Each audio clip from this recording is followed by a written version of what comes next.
Welcome friends, star রান্নাঘর থেকে সোমা বলছি। আশা করি বন্ধুরা তোমরা সবাই ভালো আছো। আজকে নিয়ে এসেছি হচ্ছে চারাপোনা মাছের পাতলা ঝোল। নিয়েছি বেগুন, আলু, কুমড়ো। এই দিয়ে আমি কিন্তু মাছটাকে একদম পাতলা ঝোল করব। নুন হলুদ আমি মাছগুলোকে মাখিয়ে নিয়েছি। তারপরে তেলের মধ্যে দিয়ে দিলাম হচ্ছে একটু নুন। যেহেতু মাছগুলো আমি ভাজবো, সেই জন্য গরম তেলে যদি একটু নুন দিয়ে দাও তাহলে কিন্তু মাছগুলো একদম লাগবে না, খুব ভালো মতো ভাজা হবে।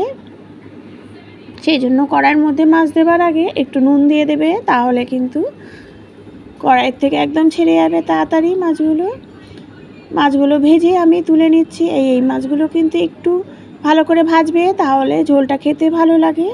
যেহেতু পাতলা ঝোল, দিয়ে দিলাম মাছগুলো তুলে কালো জিরে আর দিচ্ছি হচ্ছে কালো জিরে ফোড়ন। এই পাতলা ঝোলে খেতে ভালো লাগে।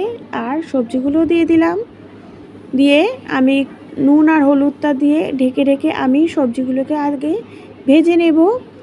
ভাজলে পরে কিন্তু ভালো মতো সেদ্ধ হয়ে যাবে, ফলে খেতে ভালো লাগবে ঝোলটা। সেই জন্য আমি ঢেকে আগে সব কিছু ভালো করে ভেজে নিয়েছি। ভেজে নেবার পরে দিয়ে দিলাম একটু কাঁচা লঙ্কা আর একটু আদা থেতো করে দিয়েছি। তারপরে দিলাম জিরে আর ধনের গুঁড়ো। ব্যাস, বেশি কিছু পড়বে না, কিন্তু কাঁচা লঙ্কা, আদা আর হচ্ছে জিরে আর ধনের গুঁড়ো দিয়ে আমি ভালো করে মশলাটা কষিয়ে নিলাম। এই তিনটে জিনিস দিয়েই কিন্তু পাতলা ঝোলটা বেশি ভালো লাগবে। দিয়ে দিলাম একটু জলটা দেওয়ার পরে মাছগুলোকেও দিয়ে দেবো। সব দিয়ে যখন ভালো মতো ফুটে উঠবে, আলুগুলো সেদ্ধ হলেই আমি ধনেপাতা দিয়ে নামিয়ে নেব।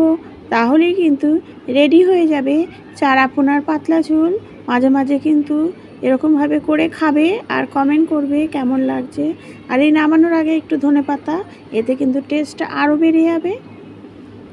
এই পাতলা ঝোলে অবশ্যই কিন্তু একটু ধনেপাতা দেবে। Thank you.